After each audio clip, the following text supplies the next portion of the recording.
Hello friends, विवा food रेसिपीमध्ये आपले सगळ्यांचे मनापासून स्वागत। आज आपण साबुदाण्याची स्पेशल अशी उपवासाची खीर बनवणार आहोत। खूप मस्त टेस्टी आणि यम्मी आहे। ही साबुदाण्याची खीर उपवासासाठी नाहीच तर लहान मुलांपासून ते मोठ्यांपर्यंत सगळ्यांच्या आवडीची अशी होऊन जाणार आहे। तर चला बघूयात कशी बनवायची ती। इथे मी साबुदाणा भिजत ठेवलेला होता। 4 ते 5 तासासाठी मी साबुदाणा भिजत ठेवलेला। खूप मस्त भिजलेला आहे बघा, इथे बघा मस्त भिजलेला आहे। आता आपण ह्याची प्रोसेस बघूयात कसं करायचं आहे ते। इथे कढईमध्ये तूप टाकून घेतलेलं आहे। त्याच्यामध्ये आपल्याला ड्रायफ्रुट्स टाकून घ्यायचे आणि ते तुपामध्ये परतून घ्यायचे।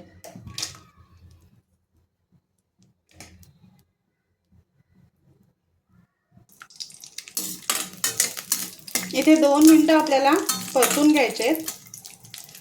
तुपात छान भाजले की ते आपल्याला काढून घ्यायचे। इथे बघा रंग बदललेला आहे, मनुका पण छान फुलून आलेली आहे। आता आपण एका प्लेटमध्ये काढून घेऊया।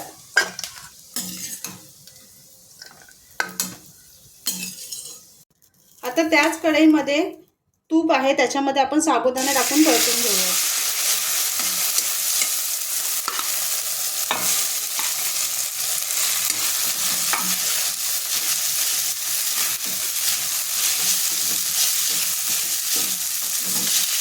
आपल्याला 1-2 मिनिटांसाठी छान परतून घ्यायचं आहे।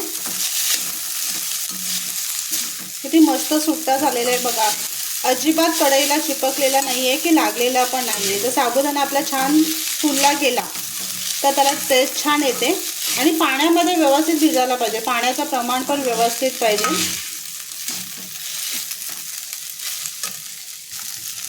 आता ह्याच्यामध्ये आपण दूध टाकून घेऊया।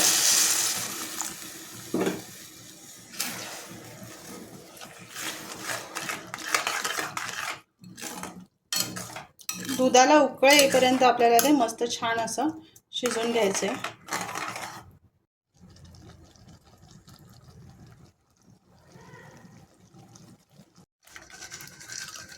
आता ह्याच्यामध्ये आपण जे ड्रायफ्रुट्स तळून घेतलेले आहेत ते टाकून घेऊया आणि साखर टाकूयात।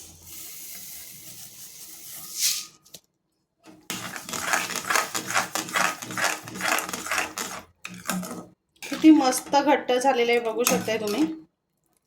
आता आपल्याला फक्त साखर विरघळेपर्यंत आपल्याला ते मिक्स करून घ्यायचे, हलवून घ्यायचे। असं खूप छान आणि टेस्टी अशी साबुदाण्याची खीर तयार होते।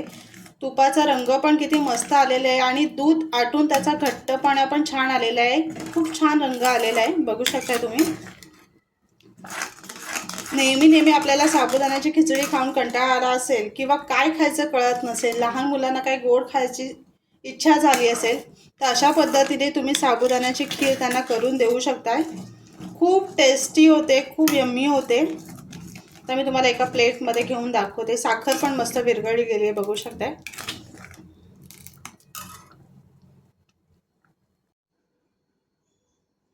वाव, बघू शकताय किती मस्त कलर आलेला आहे, किती सुंदर झालेली आहे आणि किती थिकनेस पण छान झालेला आहे। तर नक्की बनवा आणि सांगा कसे झाले ते। आणि असेच आपले नवनवीन व्हिडिओ बघण्यासाठी व्हिडिओला लाईक करा, शेअर करा आणि सबस्क्राईब करा। चला तर मग आपण भेटूयात पुढच्या व्हिडिओमध्ये।